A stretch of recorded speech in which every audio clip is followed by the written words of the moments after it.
first grade. It's Mrs. Blevins here to do another read aloud story with you. Today we are reading an informational story very similar to another one that we've already read. This one is called Are You a Snail? And while we're reading this story, I want you to think about who are possible predators to the snail.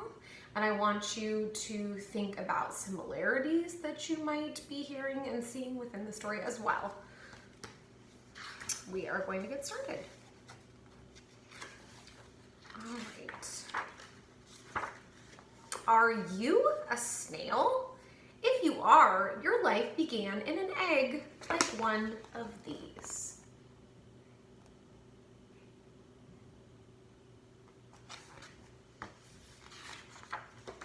When you hatch, you look like this.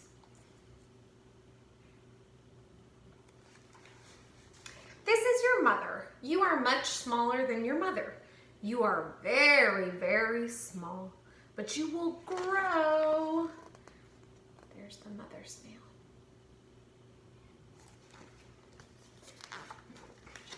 You have 2 horns and 2 eyes on stalks. You can pull your eyes right down inside the stalks and into your head if you need to. You are slimy. You are very slimy. So look at those stalks and those eyeballs.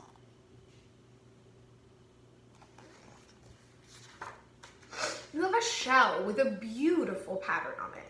You have no legs and only 1 foot, but it is a strong foot.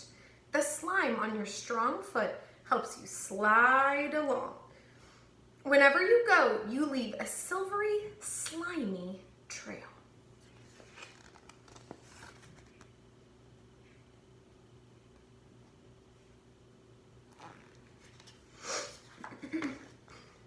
You like damp places, so if something is damp, it's wet. You like to be outside when it has rained. You have big, rough tongue right inside of your mouth. Use it to rip pieces off of leaves and eat them. Look at those leaves after the snail's caught into it. Watch out for thrushes. Thrushes are dangerous. They like to eat snails. So thrush is a type of bird. They know how to break the shells off, and they don't mind the slime. Hide in the daytime. Go out at night when the thrushes are asleep.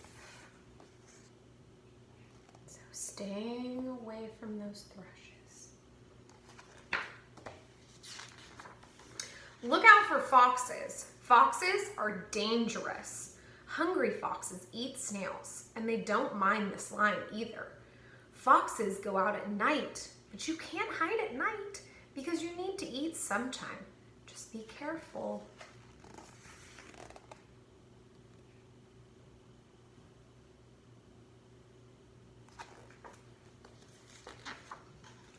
Do not go where humans go. You could get squashed. So if something is squashed, you know, like we're gonna see a picture of a shoe coming down. It's when something is completely like smushed or squished. It's a flattened shape. You move too slowly to get out of the way. Humans don't like you. Humans don't like you because you eat their plants. They might put poison or sharp gravel in the garden. It hurts to walk on gravel. Also, it sticks to your slime. And poison is poisonous. So watching out for the human feet, the type of things that humans might put in their garden that could harm snails and other creatures. You have to watch out for those. You may meet someone who looks like this. It's not a snail. It's not a snail whose shell has fallen off. This is a slug. The winter cold makes you sleepy, so find a safe place. Your slime hardens into a door in your shell. The spring warmth wakes you. Dribble on the inside of your shell door. it melts away. So like dribbling, like some sort of liquid that's dripping down. Slime off and find food.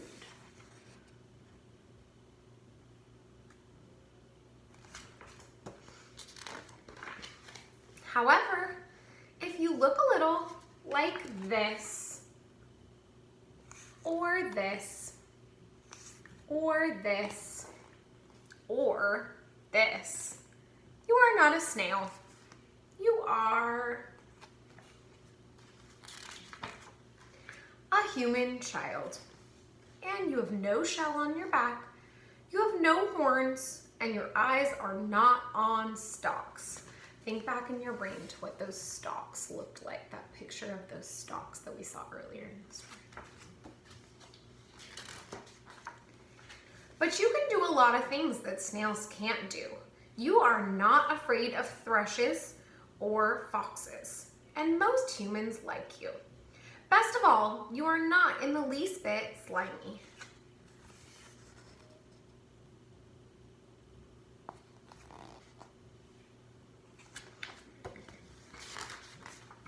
Did you know the trail of a snail is broken, but the trail of a slug is a one long line of slime?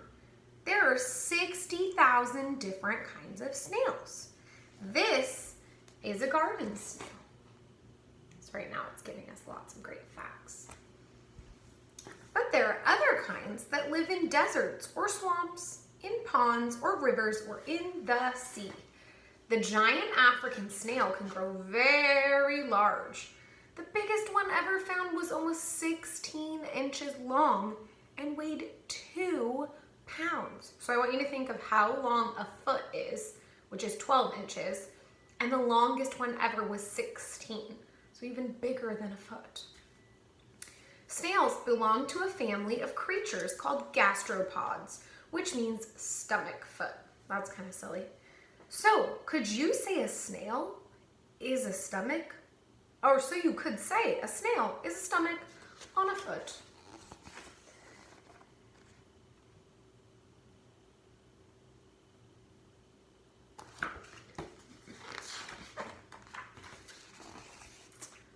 That is the end of our story. All right, first grade, thanks for joining me for our last read aloud ever. I would like you to now go and answer the questions about our friend the snail, and thanks for joining.